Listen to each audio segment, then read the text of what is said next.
Assalamualaikum warahmatullahi wabarakatuh. Saya Antika Adela ingin presentasi tentang rekam identifikasi peluang dan pengembangan ide-ide dalam kewirausahaan. Area fungsi bisnisnya yaitu coffee shop. Langkah-langkah yang pertama, identifikasi tipe-tipe ide dan konsepsi peluang berdasarkan konteks bisnis. 1.1 Tipe ide-ide diidentifikasi berdasarkan solusi yang ditawarkan. Rekam hasilnya yaitu memberi kenyamanan dan memberikan manfaat kesehatan. 1.2 Konsepsi peluang dan aspek esensial atau prinsip-prinsip peluang. Konsep peluangnya yaitu merupakan suatu yang dapat mengarah pada bisnis yang diinginkan dan layak, yaitu keadaan dan situasi. Aspek esensial atau prinsip-prinsip peluang dapat mencakup atraktif, tepat waktu, mengakar, dan tahan lama.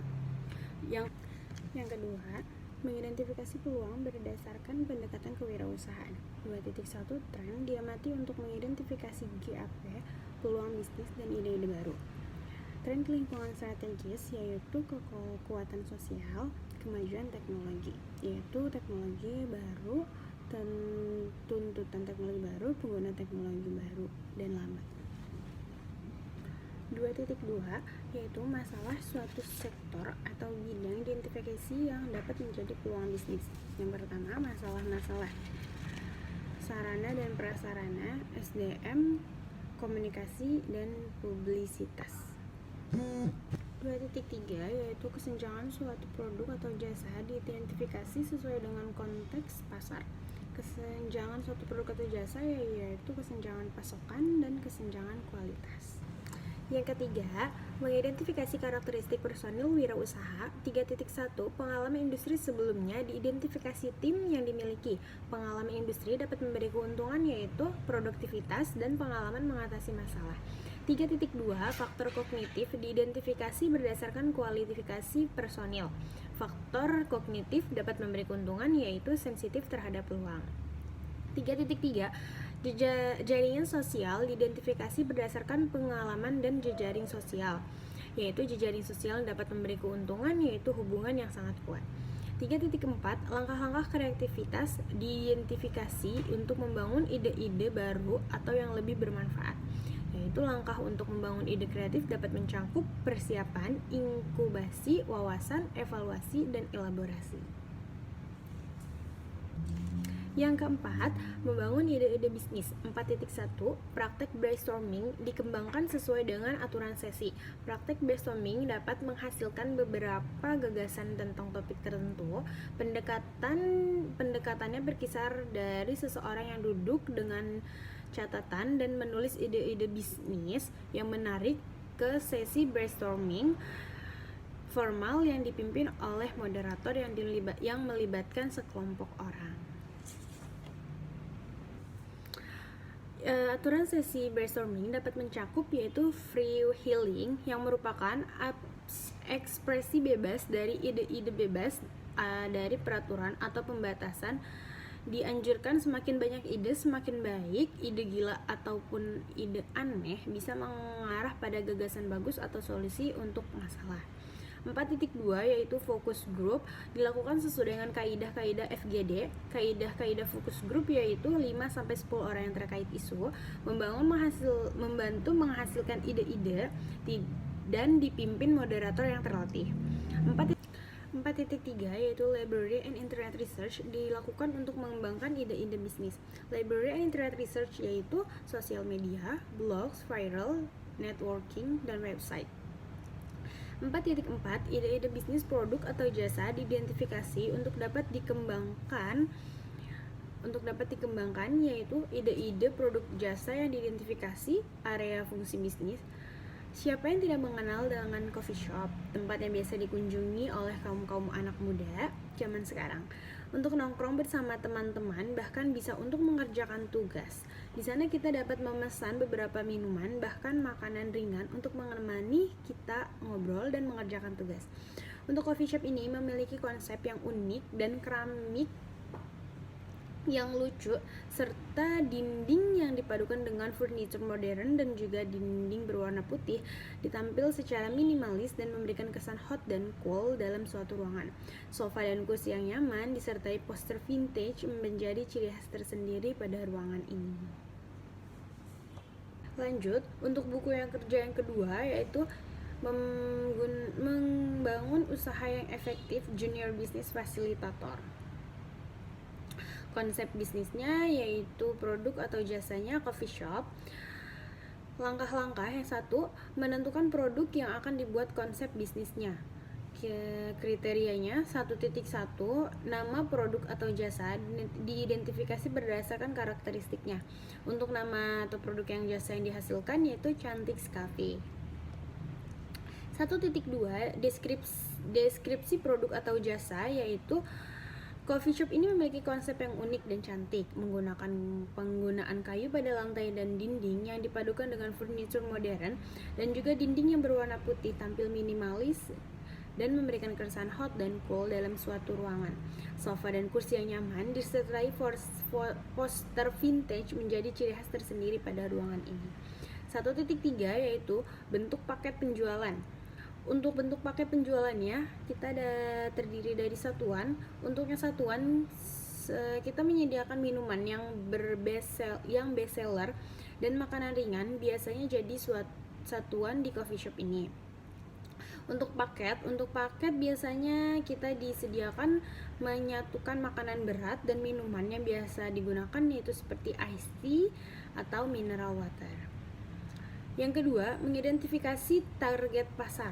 2.1, target pengguna atau klien. Untuk target pengguna atau klien, kita memakai pemasaran massal, yaitu pemasaran tidak teridentifikasi karena target coffee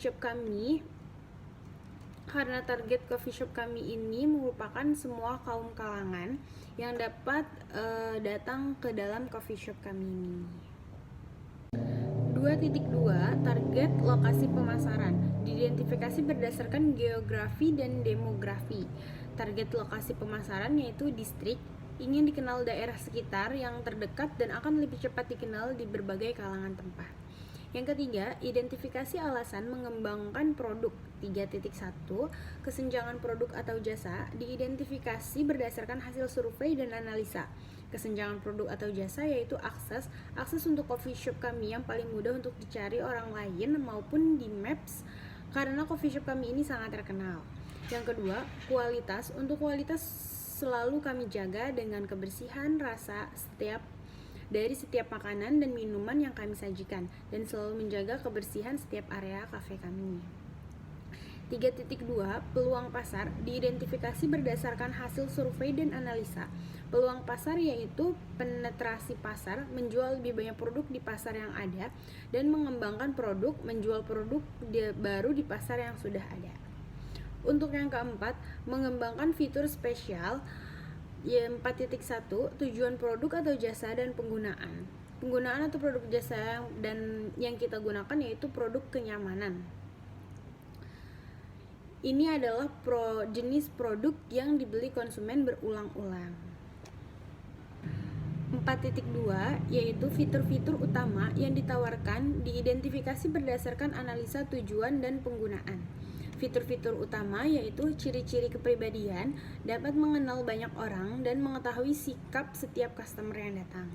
Cerita menjadi tempat nyaman dan membuat para customer bercerita dan tertawa bersama-sama di coffee shop kami. 4.3 manfaat produk atau jasa yaitu 1. Manfaat kesehatan, selalu menjaga cita rasa dan kebersihan setiap makanan, minuman maupun area coffee shop kami.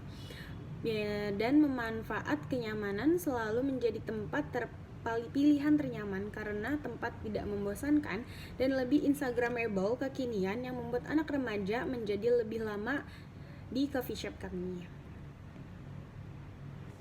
4.4 Rehabilitas produk atau jasa diidentifikasi berdasarkan jaminan keberlangsungan pengembangan bisnis, yaitu ruang lingkup rencana. Area kafe ini mudah dijangkau oleh masyarakat dan lebih banyak diminati oleh anak remaja juga yang ingin berkumpul bersama karena tempat yang strategis dan harganya juga yang terjangkau. Yang kelima, mengembangkan tim manajemen. 5.1, personal branding tim konsultan diidentifikasi berdasarkan portofolio. Personal branding tim konsultan yaitu pengakuan masyarakat. Banyak dari kalangan yang mengakui kalau kafe ini menjadi cafe shop pilihan untuk tempat berkumpul bersama teman maupun keluarga. 5.2, kualifikasi tim diidentifikasi sesuai kerangka kualifikasi nasional. Kualifikasi tim yaitu level kerangka kualifikasi 1-9. Kafe ini memiliki beberapa karyawan yang membantu berjalannya Chantix Cafe. Untuk yang ketiga, yaitu buku kerja yang ketiga, membangun usaha yang efektif, Junior Business Facilitator. Analisa kelayakan usaha untuk produk atau jasa, yaitu coffee shop. Yang pertama, analisa kekuatan ide bisnis atau bisnis produk atau jasa. 1.1, tingkat diinginkan pasar terhadap produk atau jasa. Mengambil keuntungan dari tren lingkungan, potensi sangat tinggi. Menyelesaikan masalah, potensi sangat tinggi. Mengatasi kesenjangan yang tidak terisi di pasar, potensi sangat tinggi. Ketepatan waktu masuk ke pasar, potensi sangat tinggi. Luasnya gagasan menambah nilai bagi pembeli atau pengguna akhir, potensi sedang. Sejauh mana pelanggan puas dengan produk pesaing yang sudah tersedia, potensi sedang. Sejauh mana ide tersebut mewajibkan pelanggan untuk mengubah praktik dasar atau lingkungan mereka, itu berpotensi sedang. Untuk diakumulasi, 1.1 memperoleh nilai 4. 1.2, pemintaan produk atau jasa disurvei langsung atau online. Seberapa besar kemungkinan pasar akan membeli produk atau layanan yang ditawarkan, berpotensi tinggi. Bagaimana mereka bersedia membayar untuk produk atau layanan, yaitu berpotensi tinggi.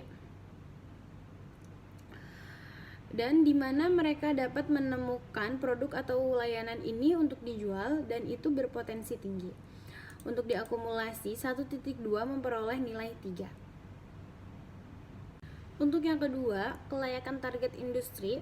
2.1, daya tarik industri. Jumlah kompetitor berpotensi rendah karena banyak kompetitor yang dimiliki. Tahap siklus hidup industri, fase pertumbuhan, berpotensi sedang. Tingkat pertumbuhan industri di bidang ini, pertumbuhannya sangat tinggi, berpotensi tinggi. Pentingnya produk dan atau layanan industri kepada pelanggan harus memiliki, berpotensi tinggi. Margin operasi industri, berpotensi sedang. Untuk diakumulasi, 2.1 memperoleh nilai 1. 2.2, daya tarik target pasar dan konsumen. Diidentifikasi target pasar untuk usaha baru yang diusulkan, berpotensi tinggi. Kemampuan untuk menciptakan pengalaman untuk masuk bagi pesaing potensialnya dapat menciptakan, berpotensi tinggi. Daya pembeli pelanggan sangat berpotensi tinggi. Kemudahan membuat pelanggan sadar akan produk atau layanan baru, berpotensi tinggi. Potensi pertumbuhan target pasar, berpotensi tinggi. Untuk diakumulasi, 2.2 memperoleh nilai 5. Yang ketiga, analisa kelayakan organisasi. 3.1, kecakapan prowess manajemen. Pendiri atau pengalaman pendiri dalam industri, berpengalaman, berpotensi tinggi. Penting atau keterampilan pendiri berkait dengan produk atau jasa baru yang diusulkan, keterampilan sedang, berpotensi sedang. Sejauh mana jaringan profesional dan sosial pendiri atau pendirinya di industri yang relevan, luas, berpotensi tinggi. Sejauh mana usaha baru yang diusulkan tersebut memenuhi tujuan dan aspirasi pribadi pendiri atau pendiri, kuat, berpotensi tinggi. Kemudian tim bisa disatukan untuk memulai dan menumbuhkan usaha baru, berpotensi sedang. Diakumulasi, 3.1 memperoleh nilai 3. 3.2, kecukupan sumber daya. Karyawan dengan kompetensi spesifik, berpotensi sedang. Perlindungan properti intelektual pada aspek kunci bisnis tidak berlaku pada saat pemula, berpotensi tinggi. Untuk diakumulasi, 3.2 memperoleh nilai 1. Yang keempat, kelayakan finansial. 4.1 total modal awal yang dibutuhkan, modal ekuitas, equity capital berpotensi tinggi, modal utang, debit equital berpotensi rendah, modal khusus specialty capital berpotensi sedang, diakumulasi memperoleh nilai 2. 4.2 kinerja keuangan bisnis sejenis, karakteristik ekonomi industri berpotensi tinggi, profitabilitas dan resiko saat ini berpotensi rendah, nilai perusahaan berpotensi tinggi. Diakumulasi 4.2 memperoleh nilai 2.